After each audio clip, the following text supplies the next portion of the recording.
이제 로마서 말씀이 얼마 남지 않았는데요. 새벽 시간마다 로마서 말씀을 통해 복음을 함께 나누면서 복음만이 선사하는 기쁨, 영광, 놀라움이 있음을 경험합니다. 2000년 전 바울 사도가 로마의 교회 성도들에게 복음을 통해 그들의 믿음이 굳건하게 세워질 것을 권면하고 피차 용기를 북돋기 위해 기록한 이 로마서를 통해 오늘을 살아가는 우리들의 믿음도 날로 새로워지고 강해지기를 간절히 소원합니다. 오늘도 말씀을 통해 우리 영혼의 진리를 허락하시고 그 진리를 통해 우리의 삶을 성도의 삶으로 빚어가실 하나님을 기대하며 이 시간 말씀을 나누기 원하는데요. 오늘 말씀을 통해서도 사도는 성도의 삶이 어떠해야 되는지를 계속적으로 소개하고 있습니다.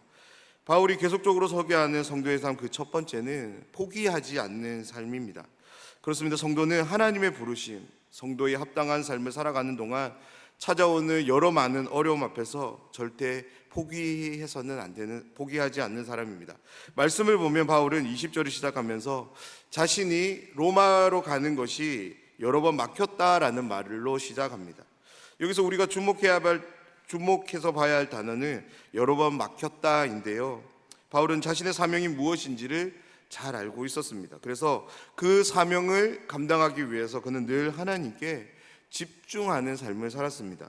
자신의 유익과 만족을 구하기보다 늘 하나님의 유익과 하나님이 무엇을 기뻐하시는지 하나님의 뜻을 그는 늘 기도하며 구하며 그것만을 바라보며 일생을 보냈는데요. 그런 그에게 있어서 절대 일어나면 안 될 일이 있죠. 그것은 무엇이냐면 자신이 사명을 감당하는 데 있어서 막힘이 있어서는 안 되는 것입니다. 왜 그렇습니까? 바울의 사명은 바울 자신이 만들어낸 일이 아니라 하나님이 부여하신 일이기 때문입니다. 그런데 바울은 정확하게 이렇게 기록합니다. 로마로 가는 길이 여러 번 막혔다고. 이 말씀을 보면서 우리가 기억해야 될 것은 우리가 바울이 여러 번 막혔다, 이것이 정확하게 몇 번 막혔는지 우리는 알 수 없지만 분명 한두 번 막힌 것은 아닐 것입니다. 중요한 것은 바울의 삶에 있어서 로마로 가는 길이 여러 번 막혔다고 해서 바울이 포기하지 않았음을 우리는 기억할 필요가 있습니다. 왜냐하면 바울은 성령의 능력 아래 소망으로 함께 하시는 하나님에 대한 분명한 믿음이 그에게 있었기 때문입니다. 그 믿음을 통해 바울은 자신이 로마로 가는 것이, 이 사명이 하나님의 시간에 반드시 이루어질 것을 내다보았기에 그는 포기하지 않을 수 있었던 거죠. 그렇기 때문에 바울은 지금 당장 이 사명이 자신의 눈앞에 펼쳐지지 않는다고 해서 그는 답답해하거나 좌절하지 않을 수 있었습니다. 사랑하는 여러분, 우리에게도 바울의 이 상황이 동일하게 함께한 줄 믿습니다. 우리들 역시 이 세상을 살아갈 때 시시때때로 어려움이 찾아옵니다.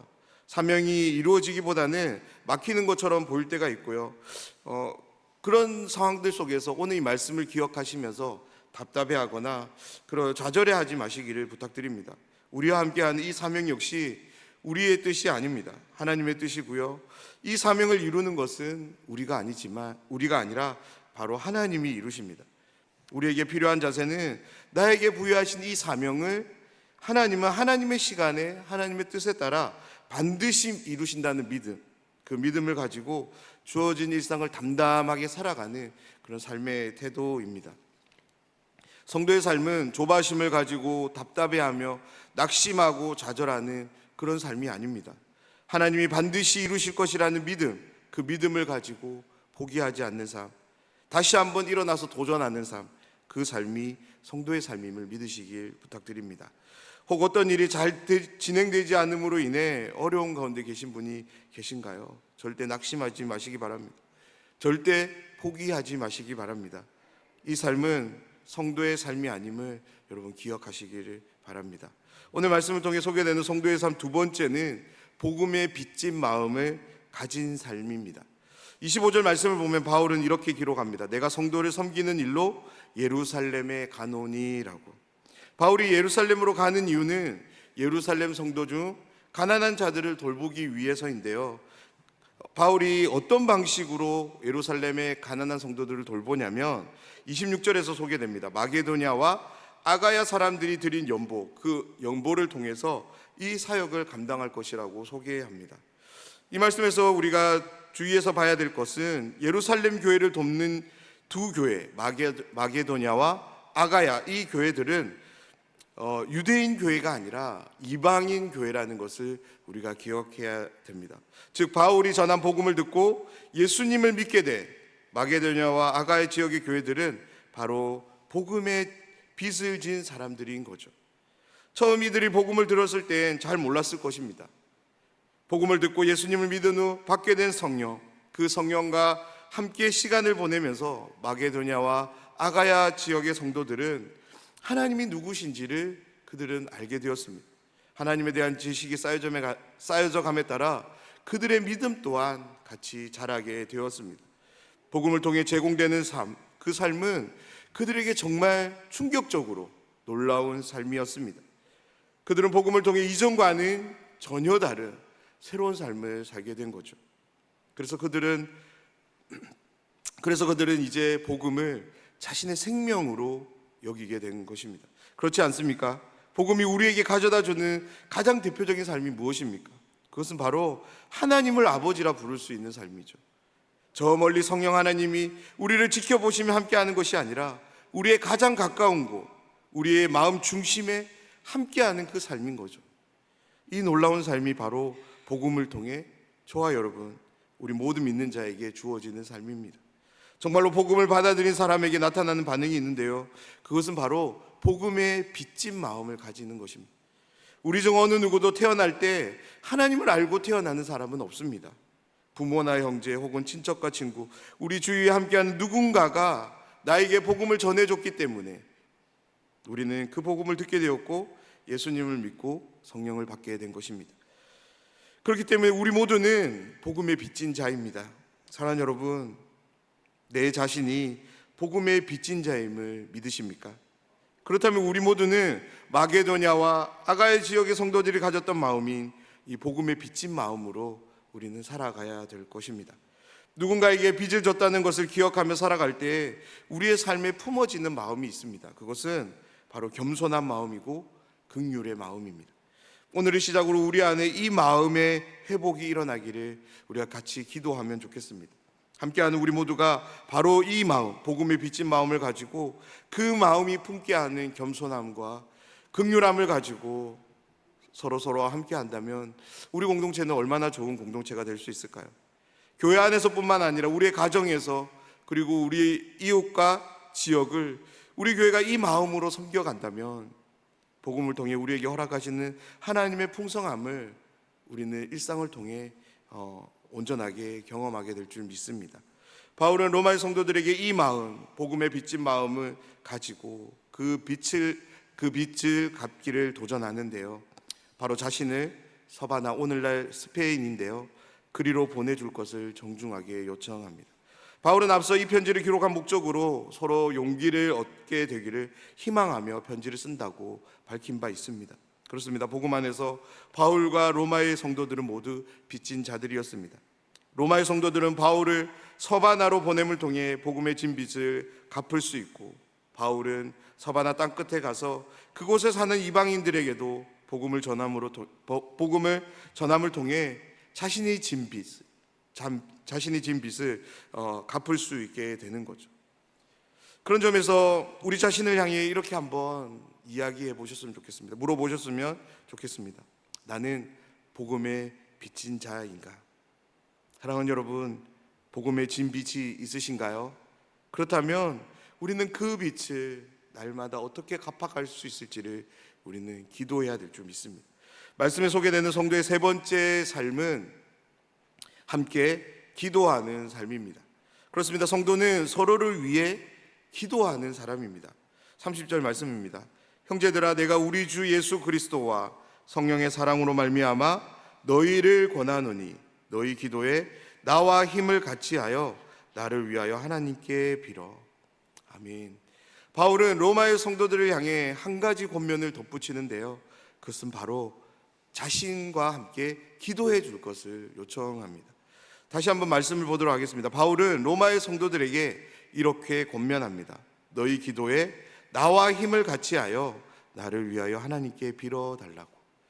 바울은 로마의 성도들이 함께 드린 기도를 통해 두 가지 결과를 기대하는데, 기대하는데요. 31절 말씀에 소개됩니다. 정리해 보면 첫 번째는 바울은 복음을 반대하는 유대 사람들로부터 어떤 물리적인 폭력을 당하지 않도록 기도해 줄 것을 요청합니다.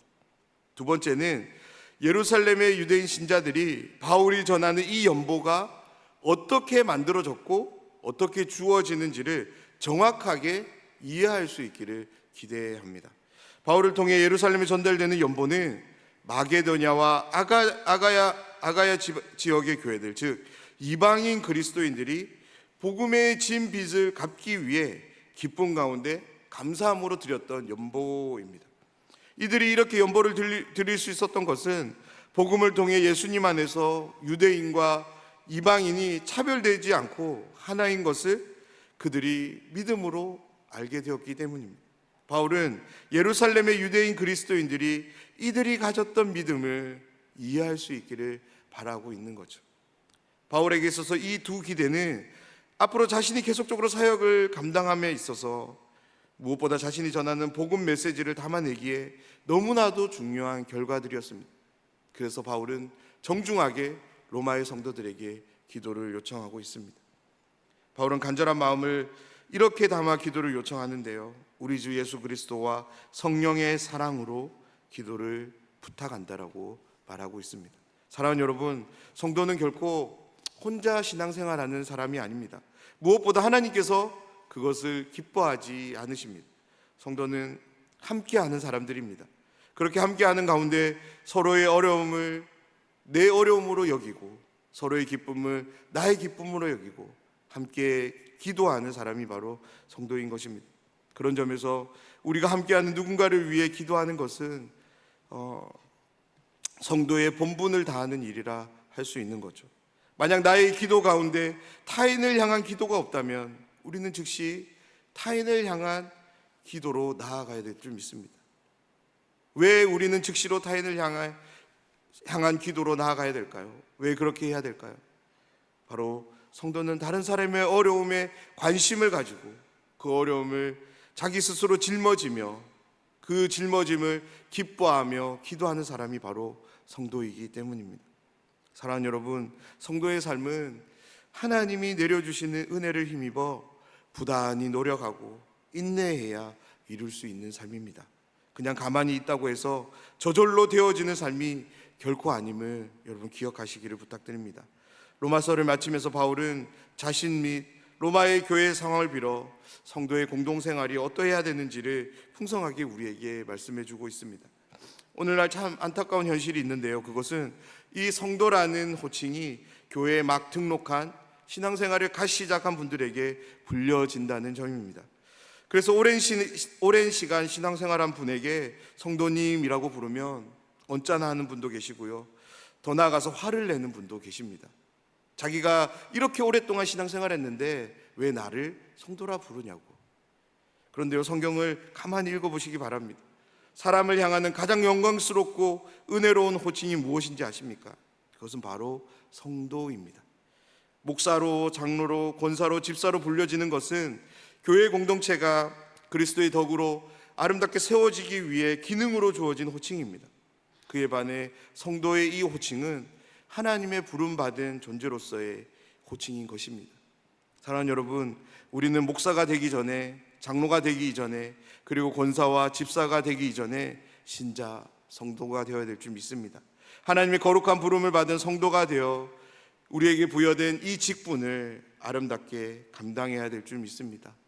오늘 하루가 우리에게 허락된 이 성도의 호칭에 걸맞는 삶을 통해서 우리에게 부여하신 이 교회, 사랑하는 이 교회를 아름답게 섬기며 세워가는 우리 모두가 되길 주님의 이름으로 축원합니다.